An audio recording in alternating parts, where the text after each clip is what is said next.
சேர்ந்திடுவேன் அவர் சமூகம் திருக்கரத்தால் தாங்கியம்மை திரு சுத்தம் போல் நடத்திடுமே குயவன் கையில் களிமண்ணான் அனுதினம் நீர் வணைந்திடுமே. ஆமென். அவருடைய வசனத்தை நாங்கள் தியானிக்கும் பொழுது கர்த்தர் கேட்டுக்கொண்டிருக்கிற மத்தியிலும் இந்த வார்த்தையின் மூலமாக கர்த்தர் அவர்களை மரண பயத்திலிருந்து விடுதலையாக்குவார் என்று நான் விசுவாசித்து கர்த்தர் நாமத்தை உயர்த்த சிஸ்டர் ரூபியை கர்த்தர் இன்னும் மென்மேலுமாக அவர்களை ஆசீர்வதித்து புதிய வெளிப்படுத்தலை கொடுத்து ஆசீர்வதிக்க வேண்டும் என்று இயேசு நாமத்தின் மூலம் ஜெபித்து ஆசீர்வதிக்கிறேன். நன்றி நன்றி. ஆமென். இப்பொழுது நாங்கள் யாவரும் அன்போடு பாஸ்டர் ஆண்டன் ராசநாயகம் அவர்களை வரவழைப்போமாக. Praise the lord pastor. Praise the lord Dolly sister. Praise the lord நேயர்களே. ஆமென் ஆமென். வாருங்கள், வந்து உங்களோட வார்த்தையை பகிர்ந்து கொள்ளுங்கள். அவளோடு காத்து நிற்கிறோம். ஆமென். ஆமென். நாங்கள் இன்றைக்கு எல்லாருக்கும் தேவன் சாய்ஸை தந்திருக்கிறார், பரலோகமா நரகமா என்பதை. இயேசு கிறிஸ்துவை இரட்சகராக ஏற்றுக்கொள்ளுகிற ஒவ்வொருவருக்கும் தேவன் பரலோக ராஜ்யத்தை தருகிறவராக இருக்கிறார். ஒரு ஜெபத்துடன் ஆரம்பிப்போம். கிருபையும் இரக்கமும் பரிசுத்தமும் நிறைந்த எங்கள் அன்பு தகப்பனே, ஒன்றான மெய்த்தேவனே, ஒன்றான மெய்த்தேவனாய உம்மையும் நீர் அனுப்பினவராய இயேசு கிறிஸ்துவையும் அறிந்து அவருடைய கட்டளைகள் கற்பனைகளின்படி நடக்கிற ஒவ்வொருவருக்கும் நீர் அந்த நித்திய வாழ்வை தருகிற தேவனாக இருக்கிறீர். ஆண்டவரே, இந்த கடைசி காலத்துல உலகத்துல வாழுகிற ஒவ்வொரு மக்களும், விசேடமாக ஒவ்வொரு தமிழ் மக்களும் உம்மிடத்துல இயேசுவை அறிந்து கொண்டு ரட்சிக்கப்படுவதற்கு கொடுக்கப்பட்ட ஒரே ஒரு நாமம் ஆண்டவராகிய இயேசு கிறிஸ்துடைய நாமம் என்பதை அறிந்து கொண்டு அவர் மூலமாக ரட்சிப்பை பெற்று அந்த நித்திய வாழ்வை பெற்றுக் கொள்வார்களாக. நரகம் பிசாசுக்கும் பிசாசின் தூதர்களுக்கும் ஒதுக்கப்பட்ட இடம் என்பதை ஒவ்வொரு மதத்தில் உள்ள மக்களும் அறிந்து கொண்டு இயேசுவை ஏற்றுக்கொண்டு அவருடைய ராஜ்யத்துக்கு வந்து சேர்வார்களாக. என்னுடைய வாயின் வார்த்தைகளும் இருதயத்தின் தியானங்களும் உமக்கு பிரியமாக இருக்க எல்லா பிரஸ்தாபங்களை பார்க்கலும் தேவனுடைய வார்த்தையை மகிமைப்படுத்தி இருக்கிறீர். என்னோடு கூட இருந்து ஒவ்வொருவருடைய இருதயத்திலே உணர்வுள்ள இருதயத்தை கொண்டும் கேட்கிற காதுகளை கொண்டும் அவர்களுடைய துக்கம் சந்தோஷமாக மாற்றும். இயேசு கிறிஸ்துவின் நாமத்தில ஒவ்வொருவரையும் ஆசீர்வதித்து ஜபிக்கிறேன். எங்களை எப்பொழுது நேசிக்கிறேன் நல்ல பிதாவே, ஆமீன். நாங்கள் யோவான் 3ஆம் அதிகாரம் 16வது வசனத்துல பார்க்கும் பொழுது, தேவன் தம்முடைய ஒரே பேரான குமாரனாகிய இயேசு கிறிஸ்துவை விசுவாசிக்கிறவன் எவனோ அவன் கெட்டு போகாமல் நித்திய ஜீவனை அடையும்படிக்கு இயேசுவை தந்தருளி இவ்வளவாய் இந்த உலகத்தில் அன்பு கூர்ந்தார். பாருங்கள், ஆதாம் ஏவாளின் சந்ததிகளாகிய நாங்கள் மனுக்குலம் எல்லோருமே ஆதாம் ஏவாளின் சந்ததிகளாக இருக்கிறோம். மரணத்தை தெரிந்து கொண்ட சந்ததி தான் ஆதாம் ஏவாளின் சந்ததி. பயத்தை தெரிந்து கொண்ட சந்ததி மூதாதை பெற்றோர் ஆதாம் ஏவாள் செய்த தவறின் விளைவாக இந்த உலகத்துல மரணம் வந்தது, பயம் வந்தது, தீமைகள் வந்தது, சாத்தானுடைய திருடுவது, கொல்லுவது, அழிப்பது வந்தது, அநியாயம் வந்தது, பொய், இப்படியான காரியங்கள் எல்லாம் பிசாசைக்கு இடம் கொடுத்ததன் நிமித்தம் தேவனை விசுவாசியாமல் பிசாசின் மேல் நம்பிக்கை வைத்ததன் நிமித்தம் நாங்கள் இந்த உலகத்தில் எல்லோருமே இருளின் பிள்ளைகளாக, பிசாசின் பிள்ளைகளாக பிறக்கிறோம். இயேசுவை விசுவாசிக்கிற ஒவ்வொருவரும் அந்த இருளிலே இருந்து வெளிச்சத்தின் பிள்ளைகளாக, பிசாசை எதிர்த்து நிற்கிறவர்களாக இயேசு கிறிஸ்து எங்களுக்கு பலத்தை தந்து சுகத்தை தந்து இம்மைக்கு பின்பு மறுமையில நித்திய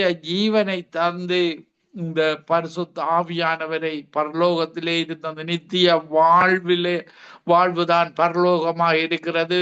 பரலோகத்திலே இந்த அனுப்பப்பட்ட பரிசுத்த ஆவியானவரை தந்து எங்களை இன்றைக்கு பரலோக பிரஜைகளாக, தேவனுடைய தூதர்களாக, இன்றைக்கு ஒவ்வொரு நாடுகளிலேயும் தூதர்கள் இருக்கிறது போல எங்களுடைய சிட்டிசன்ஷிப், ஹெவன் சிட்டிசன்ஷிப்பை தந்து நாங்கள் அந்த தேவனுடைய ராஜ்யத்தின் தூதர்களாக இந்த உலகத்துல நாங்கள் வேலை செய்து கொண்டிருக்கிறோம். அவருக்கு பிரியமாக அவருடைய கட்டளைகளை கற்பனைகளை கடைப்பிடித்து எல்லோரும் நாங்களும் இருளில வாழ்ந்தோம், பாவத்தில வாழ்ந்தோம். இயேசு எங்களை அந்த இருளான வாழ்வில இருந்து ஒளியான ராஜ்யத்துக்கு அழைத்திருக்கிறார். நீங்கள் எந்த மத இனமாக இருந்தாலும், எப்படியான மனிதர்களாக இருந்தாலும் பாருங்கள், இன்றைக்கு நீங்கள் மரிப்பீர்களாக இருந்தால் பரலோகம் போவீர்களா நரகம் போவீர்களா என்பதை என்பதை இன்றைக்கு நீங்கள் உணர்ந்தவர்களாக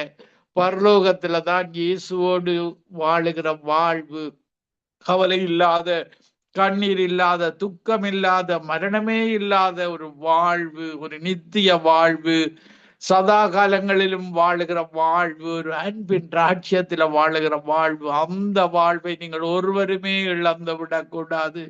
இந்த உலகமும் அதன் ஆசை இச்சைகள் எல்லாம் ஒழிந்து போகும், வானமும் பூமியும் ஒழிந்து போகும். தேவனுடைய வார்த்தைகள் ஒரு பொழுதும் ஒழிவதில்லை. பாருங்கள், மனித வார்த்தைகள் எல்லாம் ஒழிந்து போகும். இன்றைக்கு பத்திரிகையில வருகிற எல்லா வார்த்தைகளும் ஒழிந்து போகும். தேவனுடைய வார்த்தை, யோவான் 1 சொல்லுகிறது, ஆதியில் வார்த்தை இருந்தது, வார்த்தை தேவனிடத்தில் இருந்த, அந்த வார்த்தை தேவனாக இருந்தது.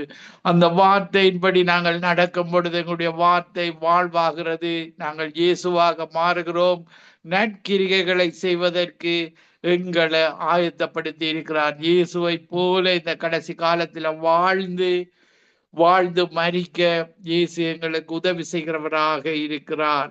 பாருங்க, நாங்கள் மோட்சத்துக்கு போக வேண்டுமா இருந்தால், இந்த பரலோக ராஜ்யத்துக்கு போக வேண்டுமா இருந்தால், நீங்கள் முதலாவது இயேசுவை இரட்சகராக ஏற்றுக்கொள்ள வேண்டும். இந்த உலகத்தில இயேசு கிறிஸ்துவுடைய நாமம் தான் ரட்சிக்கப்படுவதற்கு கொடுக்கப்பட்ட நாமமாக இருக்கிறது. பாருங்கள், அப்போஸ்தலர் 4:12 சொல்லுகிறது, இயேசுவாலே அன்றி வேறொருவராலும் ரட்சிப்பு இல்லை. நாம் ரட்சிக்கப்படும்படிக்கு வானத்தின் கிழங்கும் மனுஷருக்குள்ளே இயேசுடைய நாமமே அல்லாமல் வேறொரு நாமமும் கட்டளையிடப்படவும் இல்லை என்றார். பாருங்கள், அப்போஸ்தலர் 4:12 தேவனுடைய வார்த்தை, ஆதியில இருந்த வார்த்தை, உண்மை உள்ள வார்த்தைகள், தேவனிடத்தில் இருந்த வார்த்தைகள். அந்த வார்த்தைகள் இன்றைக்கு வேதாகமமாக எல்லாருக்கும் கிடைக்கக்கூடியதாக இருக்கிறது. பைபிள் என்பது பேசிக் instruction before leaving this earth. இந்த உலகத்தை விட்டு மரிக்க முன்பாக ஒவ்வொரு மனிதனும் கட்டாயமாக படிக்க வேண்டிய புஸ்தகம். அந்த புஸ்தகத்தை படித்து இயேசுவை இரட்சகராக ஏற்றுக்கொண்டு வாழுகிற மனிதனுக்கு ஒரு நித்திய வாழ்விருக்கிறது.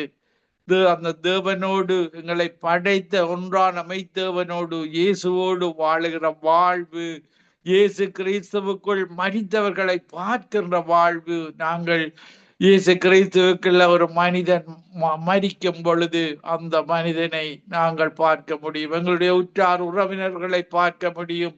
இப்படியான ஒரு வாழ்வு, இந்த வாழ்வை நீங்கள் இழந்து விடக்கூடாது. கவலை இல்லாமல், கண்ணீர் இல்லாமல், இந்த மண்ணிலிருந்து உருவாக்கப்பட்ட சரீரம் மண்ணிலே விடப்பட்டு எங்களுடைய ஆத்துமா, எல்லா ஆத்துமாக்களும் தேவனுடையது. அந்த ஆத்துமாக்கள் நரகத்துக்கு போகக்கூடாது. பாருங்கள், இந்த சரீரம் பாவத்துக்கு பின்மான சரீரம், மண்ணில் இருந்து வந்த சரீரம் மண்ணுக்கே போகிறது. இந்த ஆத்துமா மட்டும் தேவனங்களுக்கு புதிய வஸ்திரத்தை தந்து அவரோடு கூட வாழுகிற வாழ்வை எங்களுக்கு தருகிறவராக இருக்கிறார். உங்களுடைய ஆத்துமாவை நீங்கள் பாவத்துக்கூடாக, சாபத்துக்கூடாக நஷ்டப்படுத்தி விடக்கூடாது. பாருங்கள், ஆத்துமாவுக்கு உரிமை உடையவர் எங்களுடைய ஒன்றான மெய்த்தேவன். அவர் தான் இந்த ஆத்துமாவின் சொந்தக்காரர், இந்த உலகத்தின் சொந்தக்காரர் எங்களுடைய தேவனாக இருக்கிறார். உருவாக்கும் தேவன், படைத்த தேவன். பாருங்கள், இன்றைக்கு தேவன் படைத்த பொருட்களை எடுத்து இன்றைக்கு தெய்வங்களை மனிதர்கள் உருவாக்கி கொண்டு இருக்கிறார்கள். எவ்வளவு ஒரு அடிமைப்படுத்தப்பட்ட மக்கள். பிசாசு மனிதனை அடிமைப்படுத்தி விடுகிறான். விசேஷமாக அறிவில்லாத காலத்திலே அவன் அடிமைப்படுத்தி, அன்றைக்கு இஸ்ரவேல் ஜனங்களையும் இப்படித்தான் அடிமைப்படுத்தினவன். இஸ்ரவேல் ஜனங்கள் கூட அந்த விக்கிர ஆராதனையில இருந்தார்கள், வேசித்தர இப்படியான பாவ காரியங்களில அந்த காலத்துல கூட வாழ்ந்தார்கள். பழைய ஏற்பாட்டு காலத்திலே பாருங்கள், மோசே மூலமாக அவர் பிரித்தெடுக்கப்பட்டு யோசுவா யோர்தானை கடந்து கானான் தேசத்துக்கு அழைத்து சென்றார். இன்றைக்கு நாங்கள் போகிற இடம் பரம கானான் தேசமாக இருக்க வேண்டும். அந்த மெய்யான கானான் தேசம், அந்த பரலோக தேசத்துக்கு போக வேண்டுமா இருந்தால் உங்கள் ஒவ்வொருவருக்கும் இயேசு வேண்டும். இயேசுவை நீங்கள் இரட்சகராக ஏற்றுக்கொள்வது என்பது மனத்தை மாற்றிக்கொள்வது. உங்களுடைய மனதில பாவ எண்ணங்களை விட்டு பாவத்தை வெறித்து, இந்த பாவத்துக்கு காரணம், இந்த தோற்றுக்கு காரணம் பிசாசாக இருக்கிறான். அவருக்கு ஒரு அதிகாரம் இருக்கிறது. கண்களின் இச்சையிலே அதிகாரம் இருக்கிறது. மாம்சத்தின் இச்சையிலே அவனுக்கு அதிகாரம் இருக்கிறது. ஜீவனத்தின் பெருமையிலே அவனுக்கு அதிகாரம் இருக்கிறது. அவன் இப்படியாக அந்த பாவ உணர்வுகளுக்கூடாக அவன் எங்களுடைய சரீரத்தை பாவம் செய்ய தூண்டுகிறான். பாருங்கள், இப்படியாக பாவம் அக்கிரமங்களை செய்து பாவம் இப்படியாக கற்பந்தரிக்கிறது, அக்கிரமம் கற்பந்தரிக்கிறது. இப்படியாக மனிதன் மரணத்தை அடைந்து பிசாசு நரகத்துக்கு இழுத்து செல்கிறவராக இருக்கிறான். பாருங்கள், மனிதர்களுக்கு உருவாக்கப்பட்ட இடம் அல்ல நரகம். நரகம் என்பது பிசாசுக்கும், விழுந்து போன பிசாசுக்கும் அவனுடைய தூதர்களுக்கும் ஒதுக்கப்பட்ட இடம்தான் நரகம். இந்த நரகத்தில தேவனுடைய சாயலாக படைக்கப்பட்ட மனிதன், நீங்கள் எல்லாரும் எந்த மதத்தில இனத்தில இருந்தால் நீங்கள் எல்லாரும் தேவனுடைய சாயலாக ரூபத்தின் படியில் படைக்கப்பட்டவர்கள் என்பதை மறந்துவிடக் கூடாது. ஆதியாகமம் 1:27-28 வசனத்துல பார்க்கும் பொழுது, தேவன் தம்முடைய சாயலாக ரூபத்தின் படியும் மனிதனை படைத்தார், ஆணும் பெண்ணுமாக படைத்தார். இப்படியான தம்மை போல எங்களுடைய மெய்த்தேவனை போல படைத்த தேவனை நாங்கள் ஒரு சிலையாக, இப்படியாக ஒரு அருவருப்பான சிலையாக உருவாக்கி அதை வணங்கும் பொழுது தேவன் எரிச்சல் உள்ள தேவனாக மாறுகிறார். பாருங்கள், எரிச்சல் உள்ள தேவனாக இப்படி விக்கிர ஆராதனை செய்பவர்கள் மேலே, அன்றைக்கு இஸ்ரவேல் ஜனங்கள் இப்படித்தான் விக்கிர ஆராதனை செய்தார்கள். அவர்கள் மேலே எரிச்சல் உள்ளவராக, பாருங்கள், தேவனுக்கு பிரியமில்லாத காரியங்களை செய்த அத்தனை பேரும் அந்த பழைய ஏற்பாட்டு காலத்துல கானான் தேசத்துக்கு போக முடியவில்லை. பாருங்கள், யோசுவாவும் காலேபும் அந்த பிள்ளைகளும் மட்டும்தான் போனார்கள். பாருங்கள், தேவனுக்கு விரோதமாக அன்றைக்கு பாவம் செய்தவர்கள், அந்த எகிப்திய தெய்வங்களை வணங்கினவர்கள், இப்படியாக அந்த பழைய ஏற்பாட்டு காலத்திலேயே அந்த தெய்வங்கள், பிசாசு பின்புறத்தில் அந்த தெய்வங்கள் இயங்கினதை நாங்கள் பார்க்கக்கூடியதாக இருக்கிறது. தேவர்களாக, பாகால்களாக, இப்படியான சிலை வணக்கங்களுக்கூடாக, இப்படியாக மரங்களுக்கூடாக, வெள்ளி பொன்னுக்கூடாக, இப்படியாக மனிதன் மரங்கள் கல்லுகளுக்கூடாக அந்த தெய்வங்களை உருவாக்கி இஸ்ரவேல் ஜனங்கள் செய்த பாவத்தை இன்றைக்கு பாருங்கள் பலவிதமான தமிழ் மக்கள் செய்து கொண்டிருக்கிறார்கள். அதே இந்த நூற்றாண்டு காலத்தில், அறிவு பெருத்த நூற்றாண்டு காலத்தில் அதே பாவங்களை, ஆரம்ப மனிதன் மூதாதையர்கள் செய்த பாவங்களை இன்றைக்கும் செய்து கொண்டிருக்கிறார்கள். இயேசு கிறிஸ்துவை அறிந்து அவரின்படி நடக்கும் பொழுது அவருடைய கற்பனை அன்புதான் அவருடைய கற்பனையாக இருக்கிறது. பாருங்கள், அந்த ஒன்றான மெய்த்தேவனை முழு இருதயத்தோடும், முழு ஆத்மாவோடும், முழு பலத்தோடும், முழு சிந்தையோடும் அந்த ஒன்றான மெய்த்தேவனை அன்பு செய்வது, பிறரை அன்பு செய்வது. பிறர் என்னும் போது நீங்கள் எல்லாரும் தான், எந்த மதத்திலே இருக்கிறவர்களை நீங்கள் புறனாக வருகிறீர்கள். பாருங்கள், நீங்கள் மனம் திரும்பி விட வேண்டும் என்று விரும்புகிறார். பாருங்கள், மரணத்துக்கு பின்பு ஒரு வாழ்வு இருக்கிறது. அந்த வாழ்விற்காக, அது நித்தியமாக வாழுகிற வாழ்வுக்காக நீங்கள் மனம் திரும்பி வர வேண்டும் என்று அவர் அழைக்கிற தேவனாக இருக்கிறார். பாருங்கள், அவர் மீண்டுமாக வரப்போகிறார். மத்தேயு 25:31 வசனத்தில் சொல்லப்படுகிறது, மனுஷகுமாரன் தமது மகிமை பொருந்தினவராய் சகல பரிசுத்த தூதரோடு கூட வரும்போது தமது மகிமை உள்ள சிங்காசனத்தின் மேல் வீற்றிருப்பார். இப்படியாக அவர் வலது புறத்தில செம்மறியாடுகளையும் இடது பக்கத்துல வெள்ளாடுகளையும் பிரிப்பார். பாருங்கள், செம்மறி ஆடுகள்ல ஒரு குணம் இருக்கிறது. செம்மறி ஆடுகள் ஒன்றுபட்டு ஒரே மாதிரி போகும். செம்மறி ஆட்டு ஷெப்பர்டுக்கு பின்னாக ஒருமித்து போகும், யூனிட்டியாக. ஆனால் வெள்ளாடுகள் ஒவ்வொரு வழியாக போகும். செம்மறி ஆடுகளாக ரட்சிக்கப்பட்டவர்கள் ஒவ்வொருவரையும் நீங்கள் ரட்சிக்கப்பட்டு வரும் பொழுது செம்மறி ஆடுகளாக தேவன் வலது பக்கத்துல சேர்க்கிற தேவனாக இருக்கிறார். இப்படியாக இயேசு ராஜா மத்தேயு 25:34 வசனத்துல தமது வலது பக்கத்தில் நிற்கிறவர்களை பார்த்து, வாருங்கள் என் பிதாவினால் ஆசீர்வதிக்கப்பட்டவர்களே, உலகம் உண்டானது முதல் உங்களுக்காக ஆசீர்வாதம் பண்ணப்பட்டிருக்கிற ராஜ்யத்தை சுதந்தரித்துக் கொள்ளுங்கள். பசியாயிருந்தேன், எனக்கு போஜனம் கொடுத்தீர்கள். தாகமாயிருந்தேன், என் தாகத்தை தீர்த்தீர்கள். அந்நியனாயிருந்தேன், என்னை சேர்த்து கொண்டீர்கள். வஸ்திரமில்லாதிருந்தேன், எனக்கு வஸ்திரம் கொடுத்தீர்கள். வியாதியாயிருந்தேன், என்னை விசாரிக்க வந்தீர்கள். காவலில் இருந்தேன், என்னை பார்க்க வந்தீர்கள். அதற்கு ராஜா பிரதியுத்தரமாக, மிகவும் சிறியவராகிய என் சகோதரரான இவர்களில் ஒருவனுக்கு நீங்கள் எதை செய்தீர்களோ அதை எனக்கே செய்தீர்கள் என்று மெய்யாகவே உங்களுக்கு சொல்லுகிறேன்.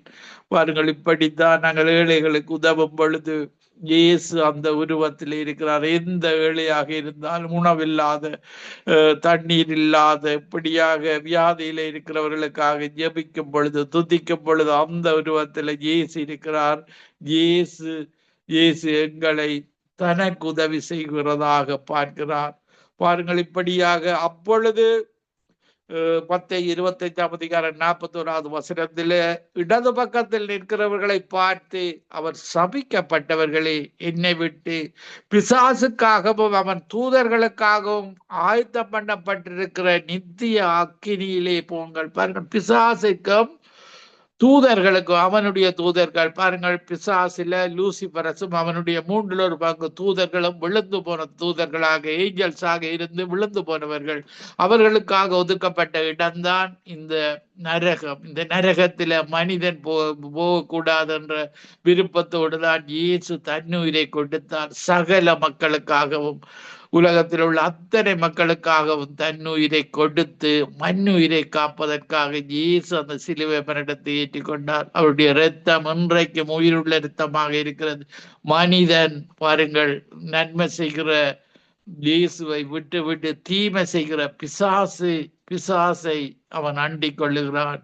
இந்த உலகத்தின் நட்ப சிற்றின்பங்களுக்காக, பாவத்திற்காக, சாபத்திற்காக நித்தியமான நரகத்தை தேடிக்கொள்ளுகிறான். பாருங்கள், நீங்கள் நன்கு அறிந்து பார்த்தீர்களாக இருந்தால், சிந்தித்து பார்த்தீர்களாக இருந்தால், நீங்கள் ஒரு அடிமைத்தனத்தில கட்டுப்பட்டிருப்பதை உணர்ந்து கொள்வீர்கள். நான் ஏன் அந்த பிசாசை நேசிக்க வேண்டும்?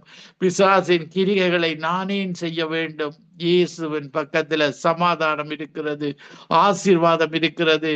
அவரிடத்துல நன்மையான ஈவுகளும் பரிபூரணமான வரங்களும் இருக்கிறது. பரலோகத்திலிருந்து அனுப்பப்பட்ட பரிசுத்த ஆவியானவர் இருக்கிறார் எங்களுக்கு உதவி செய்வதற்காக. எங்களுடைய தேவைகளை அந்த ஒன்றான மெய்த்தவன் தான் இந்த உலகத்தில் உள்ள எல்லாருடைய தேவைகளையும் சந்திக்கிறார். பாருங்கள், நல்லோர் மேலும் தீயோர் மேலும் மழையை பெய்விக்க பண்ணி, நல்லோர் மேலும் தீயோர் மேலும் சூரியனை உதிக்க செய்கிற தேவன் தான் எங்களுடைய தேவன். அவர் அந்த நரகத்தில, நீங்கள் மனிதர்கள், தேவனுடைய சாயலாக படைக்கப்பட்ட ஒரு மனிதனும் அந்த நரகத்துக்கு போகக்கூடாது என்ற விருப்பம் உள்ளவர். பாருங்கள், இயேசு கிறிஸ்து செல்லும் பொழுது 2 பேதுரு 3:9 வசனத்திலேயும், தாமதிக்கிறார் என்று சிலர் எண்ணுகிறபடி கர்த்தர் தமது வாக்குத்தத்தத்தை குறித்து தாமதமாய் இராமல், ஒருவரும் கெட்டு போகாமல் எல்லாரும் மனம் திரும்ப வேண்டும் என்று விரும்பி நம்மையில் நேடிய பொறுமை உள்ளவராக இருக்கிறார். எல்லாரும் மனம் திரும்ப வேண்டும், ரிப்பென்ட் பண்ண வேண்டும். பாருங்கள், இயேசு போதித்தது மனம் திரும்புங்கள், யோவான் போதித்தது மனம் திரும்புங்கள், அப்போஸ்தலர்கள் போதித்தது மனம் திரும்புங்கள். இப்படியாக ஊழியர்கள் இந்த 2600 ஆண்டுகளாக மனம் திரும்புங்கள், இயேசுடைய தேவனுடைய ராஜ்யம் சமீபத்திருக்கிறது. பாருங்கள், இப்படியாக இந்த மனிதர்கள் துன்மார்க்கத்தை விரும்புகிறார்கள். பிசாசு இந்த உலகத்தின் அதிபதியாக இருக்கிறான், அவன் தீமை செய்கிறவனாக இருக்கிறான். துன்மார்க்கத்தில பாருங்கள், இன்றைக்கு உலக நாடுகளில் இருக்கிற அத்தனை யுத்தங்களுக்கும் தீமைகளுக்கும் காரணம் அந்த அந்த அதிபதி, உலகத்தின் அதிபதி சாத்தானாக இருக்கிறான். அவனுடைய காரியங்கள் திருடுவது, கொல்லுவது, அழிப்பது, பொய் பேசுவது, அநியாயம் செய்வது. இந்த உலக மனிதனை நாங்கள் எங்களை பார்க்கும் பொழுது அவன் இயேசுவை பார்க்கிறது போல அவனுக்கு எரிச்சல் வருகிறது. தேவனை நாங்கள் தேடும் பொழுது நாங்கள் தேவனுடைய சாயலாக படைக்கப்பட்டதன் நிமித்தம் எங்களை அவன் விரோதியாக பார்க்கிறான். நாங்கள் தேவனுடைய இயேசு கிறிஸ்துவை நாங்கள் விசுவாசிக்கும் பொழுது நாங்கள் தேவனுடைய பிள்ளைகளாக மாறுகிறோம். பாருங்க, நாங்கள் பார்க்கும் பொழுது இஸ்ரவேல் ஜனங்கள் எப்படி பாவம் செய்தார்கள் என்று யூதர்கள் பாருங்கள். உபாகமம் 29ஆம் அதிகாரம் 16வது வசனத்தில யூதர்கள் நாம் எகிப்து தேசத்தில் குடியிருந்ததையும் நாம் கடந்து வந்த இடங்களில் இருந்த ஜாதிகளின் நடுவில் நடந்து வந்ததை நீங்கள் அறிந்திருக்கிறீர்கள். அவர்கள் இருந்த எகிப்து தேசத்தில விக்கிரகங்களை அறிந்திருக்கிறார்கள். அடுத்த வசனத்திலே பார்க்கும் பொழுது உபாகமம் 29ஆம் அதிகாரம் 17வது வசனத்தில் அவர்களுடைய அருவருப்புகளையும் அவர்களிடத்தில் இருக்கிற மரமும் கல்லும் வெள்ளியும் பொன்னுமான அவருடைய நரகலான தேவர்களை கண்டிருக்கிறீர்கள். தேவர்களின் மடக்கங்கள், பாகாலின் மடக்கங்கள், இப்படி விக்கிரகங்களை உருவாக்கி பாருங்கள், ஒரு வியாபாரமாக அதை செய்து அப்பாவி மக்களை அறியாம அந்த பிசாசின் அடிமைத்தனத்தில மதங்களுக்கூடாக அடிமைத்தனம் பாருங்கள். பிசாசின் பொல்லாத ஆவிகள் இந்த வானமண்டலத்தில் இருக்கிற துரைத்தனத்தின் ஆவிகள், அதிகாரமுள்ள ஆவிகள், இப்படியான ஆவிகள் இந்த மனிதர்களை அடிமைப்படுத்தி வைத்திருக்கிறது. இதுதான் மனிதர்கள் இன்றைக்கு விடுதலை பெற முடியாமல் இருக்கிறார்கள், கட்டப்பட்டிருக்கிறார்கள். இப்படியான கட்டுகளை அறுக்கிறவர் எங்களுடைய பரிசுத்த ஆவியானவர். 2 கொரிந்தியர் 3ஆம் அதிகாரம் 17வது வசனத்திலேயும் கர்த்தரே ஆவியானவர், ஆவியானவர் எங்கு உண்டு அங்கு விடுதலை உண்டு. எங்களுக்கு அவர் தந்திருக்கிற ஆவி பரிசுத்த ஆவியானவர். அந்த ஆவியானவர் எங்களுக்கு விடுதலை தந்து எங்களுடைய அவருடைய ஊழியத்தை, இந்த சுவிசேஷத்தை அறிவிக்கும்படியாக ஒரு அதிகாரத்தை எங்களுக்கு தந்திருக்கிறார். ஆகையால் உபாகமம் 29ஆம் அதிகாரம் 18வது வசனத்திலே ஆகையால் அந்த ஜாதிகளின் தேவர்களை சேவிக்க போகும்படி இன்று நம்முடைய தேவனாகிய கர்த்தரை விட்டு பாருங்கள். இஸ்ரவேல் ஜனங்கள் இப்படித்தான் செய்தார்கள். நம்முடைய அந்த மெய்த்தேவனை விட்டு அகலுகிற ஆகையால் அந்த ஜாதிகளின் தேவர்களை சேவிக்க போகும்படி இன்று நம்முடைய தேவனாகிய கர்த்தரை விட்டு அகலுகிற இருதயமுள்ள ஒரு புருஷனாகிலும் இஸ்திரியாகிலும் குடும்பமாகிலும் கோத்திரமாகிலும் உங்களில் இராதபடிக்கு நஞ்சையும் வெட்டியையும் உழப்பிக்கிற யாதொரு பேர் உங்களில் இராதபடிக்கு பாருங்கள். இப்படியாக நஞ்சை உட்கொள்ளுகிற இருதயம், இப்படியான பாவத்தை உட்கொள்ளுகிற இருதயம் எங்களுக்கு வராதபடி பாருங்கள். இயேசுவிடத்துல வரும் பொழுது இந்த பிசாசின் கிரிகைகள் எல்லாம் அவர் பிசாசை அகற்றி விடுகிற தேவனாக இருக்கிறார். பரிசுத்த ஆவி வரும் பொழுது இந்த பிசாசின் கிரிகைகள் எங்களுடைய சரீரத்துல செயற்பட முடியாது. அதற்காகத்தான் உங்களுக்கு அந்த ஒன்றான மெய்த்தேவன் வேண்டும், இயேசு வேண்டும். பாருங்கள், அவருங்களை நாங்களும் இப்படியாக பாவத்துல வாழ்ந்தோம். எல்லோரும் பாவிகள். ஏனென்றால் நாங்கள் எல்லோரும் ஆதாமவாளின் சந்ததிகளாயிருக்கிறோம். பாருங்கள், நாங்கள் செய்த பாவங்களை நாங்கள் இயேசுவை ஆவியோடு உண்மையோடு தொழுது கொள்ளாத காலத்திலே பாருங்கள், அந்த காலங்களை எங்களுக்கு தேவன் மன்னிக்கிறவராக இருக்கிறார். அப்போஸ்தலர் நடபடிகள் 17ஆம் அதிகாரம் 30வது வசனம் சொல்லுகிறது, அறியாமை உள்ள காலங்களை தேவன் காணாதவர் போல் இருந்தார், இப்பொழுதோ மனம் திரும்ப வேண்டும் என்று எங்கும் உள்ள மனுஷர் எல்லாருக்கும் கட்டளை இடுகிறார். பாருங்கள், நாங்கள் பாவத்தில் வாழ்ந்தோம். ஆனால் எங்களை அறியாமே உள்ள காலங்களை நாங்கள் அவரை அறியாமல் பல பாவங்களை செய்தோம். அதை எங்களை காணாதவர் போல எங்களை பரலோகத்திலே அனுப்பப்பட்ட பரிசுத்த ஆவியை தந்து எங்களை மகளாக மாற்றியிருக்கிறார். உங்களையும் நீங்களும் இதுவரையும் அறியாமல் வாழ்ந்து கொண்டிருக்கிறீர்களாக இருந்தால் அந்த இயேசுவை இரட்சகராக ஏற்றுக்கொண்டு உங்களுடைய பாவங்களை அறிக்கையிட்டு தேவனிடத்துல தனிமையில இருந்து தேவனிடத்துல அறிக்கையிட்டு, இயேசுவே நீர் இரட்சகராக இருந்தால் உண்மை எனக்கு வெளிப்படுத்தும் என்று நீங்கள் அன்பாக கேளுங்கள். உங்களுடைய ஜெபத்துல அவர் உங்களுக்கு உங்களுக்கு சொற்பனத்துல வருவார், தரிசனத்துல வருவார், உங்களோடு இடைப்படுவார். இடைப்பட்டு தான் மெய்யான தெய்வம் என்பதை, ரட்சிக்கிற தெய்வம் அவர் என்பதை அவர் வெளிப்படுத்துவார். பாருங்கள், இந்த இயேசுவை நாங்கள் தெரிந்து கொள்வது என்பது ஒரு இடுக்கமான வாசல். பாருங்கள், இந்த உலகம் பிசாசுக்குள்ள கிடக்கிறது. இன்றைக்கு மக்கள் இந்த பாவத்தை குடித்து குடித்து ஒரு அகலமான வாசலில போய் மரித்து கொண்டிருக்கிறார்கள். அதற்குத்தான் நாங்கள் மத்தேயு 7:14 சொல்லுகிறது, ஜீவனுக்கு போகிற வாசல் இடுக்கவும் வழி நெருக்கவுமாயிருக்கிறது. இப்படியான வாசலுக்குள்ள நாங்கள் போய் அவரிடத்திலே இந்த நன்மையான ஈவுகளையும் பரிபூர்ணமான வரங்களையும் பெற்றுக்கொள்ள வேண்டும். பாருங்கள், இந்த நரகம் என்பது ஒரு அக்கினியான இடமாக இருக்கிறது. தண்ணீர் இல்லாத இடம், ஒரு வேதனை உள்ள இடமாக இருக்கிறது. அந்த இடத்துல எந்த மனிதனும் நிம்மதியாக இருக்க முடியாது. நித்திய நிந்தையுள்ள ஒரு இடமாக இருக்கிறது. அதற்காகத்தான் எங்களுக்கு இயேசு வேண்டும். பாருங்கள், பிசாசு விழுந்து போன தூதர்கள் தான் இன்றைக்கு பிசாசாக செயற்பட்டு மனிதனை ஏமாத்தி கொண்டிருக்கிறார். ஆனால் தேவனுக்கு தான் இந்த ஆத்துமாக்களுக்கு எல்லாம் சொந்தக்காரர் எங்களுடைய ஒன்றான மெய்த்தேவன். பாருங்கள், நாங்கள் மத்தேயு 10:28 சொல்லுகிறது, ஆத்துமாவை கொல்ல வல்லவர்களாயிராமல் சரீரத்தை மாத்திரம் கொல்லுகிறவர்களுக்கு நீங்கள் பயப்பட வேண்டாம். ஆத்துமாவின் சரீரத்தை நரகத்தில் அழிக்க வல்லவருக்கே பயப்படுங்கள்.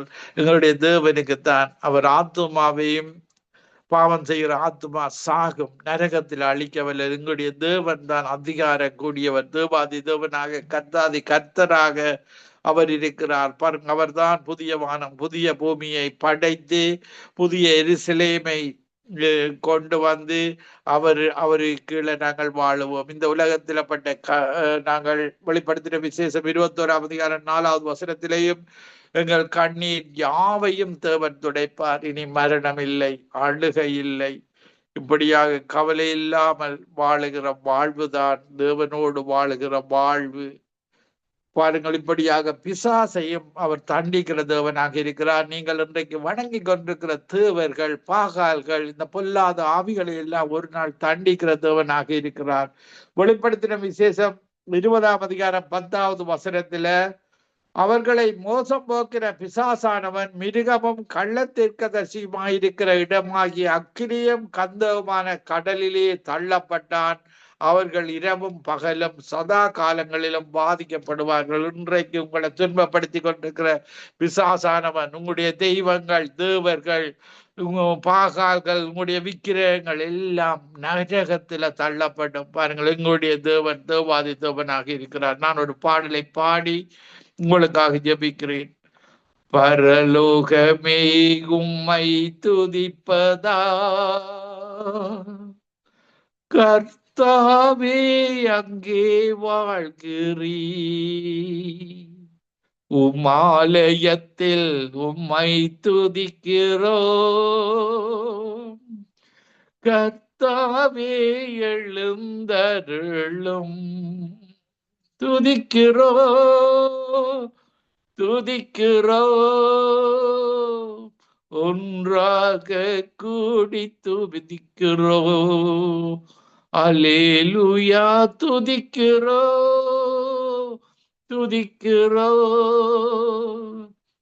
ஒன்றாக கூடி துதிக்கிறோம். உந்தன் நாமம் உயர்த்தும் இடத்தில் அங்கே வாசம் செய்வீர். உம்மை போல் ஒரு தெய்வம் இல்லை, சர்வ சிருஷ்டிகரே. துதியும் கனமும் மகிமை எல்லாம் உமக்கே செலுத்துகிறோம்.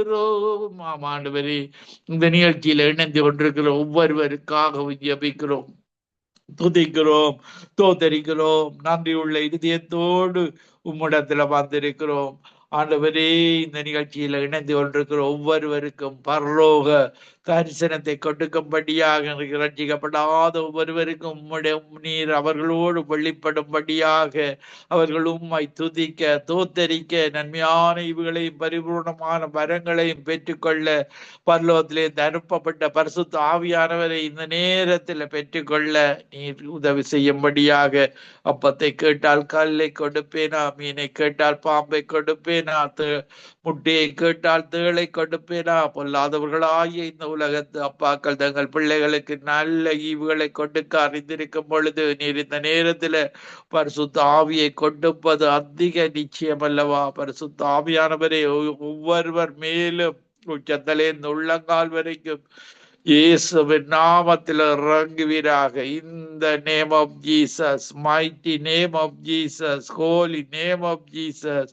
நீர் சொல்ல ஆகும், கட்டளையிட நிற்கும், சுகத்தோடு பலத்தோடு ஆசீர்வாதத்தோடு இந்த உலகத்துல வாழ்ந்து உம்முடைய ராட்சியத்துல ஒவ்வொருவரும் வந்து சேர கிருபை செய்வீராக. கடுக்கால் அளவு அபிஷேகம் போதாது, முழங்கால் அளவு போதாது, நீச்சல் ஆழத்துல உண்மையோடு முத்தமத்தோடும் பரிசுத்தோடும் உம்முடைய கனிகளை கொடுத்து, உமக்கு பிரியமான கனிகளை கொடுத்து உமக்கு பிரியமான வாழ்வு வாழ உமது கட்டளைகள் கற்பனைகளுக்கு பாரமானவைகள் அல்ல, அதன்படி கடைப்பிடித்து வாழ்ந்து இந்த பரலோக ராஜ்யத்தை சுதந்திரித்துக் கொள்ள ஒவ்வொருவருக்கும் உதவி செய்வீராக. மறுவலை கேட்க போகிற ஒவ்வொருவரோடும் நீர் இடைப்பட்டு ஒவ்வொருவரையும் இழுத்துக் கொள்வீராக. மதம் நரகத்துக்கு இழுத்து செல்கிறது என்பதையும், மனம் மாறுதல் இயேசு இரட்சகராக ஏற்றுக்கொள்ளும் பொழுது அந்த பரலோக ராட்சியத்துல கவலை இல்லை, கண்ணீர் இல்லை, துக்கம் இல்லை, மரணம் இல்லை, அந்த நித்திய வாழ்வை ஒவ்வொருவருக்கு கொடுப்பீராக. இவர்கள் ஒவ்வொருவருக்காகவும் நீர் ரத்தம் சிந்தினீர். அந்த இரத்தத்தினால், அந்த உயிருள்ள இரத்தத்தினால இன்றைக்கும் அவருடைய பாவங்களை கழுவி இழுத்து கொள்வீராக. துதிகர மகிமை ஒன்றான அமைத்தவராய் உமக்கே செலுத்தி ஆண்டவரின் இரட்சகருமாகிய இயேசு கிறிஸ்துவின் நாமத்தில் ஒவ்வொருவரையும் ஆசீர்வதித்து ஜெபிக்கிறேன். எங்களை எப்பொழுது நேசிக்கிறேன் நல்ல பிதாவே. ஆமீன், ஆமீன், ஆமீன்.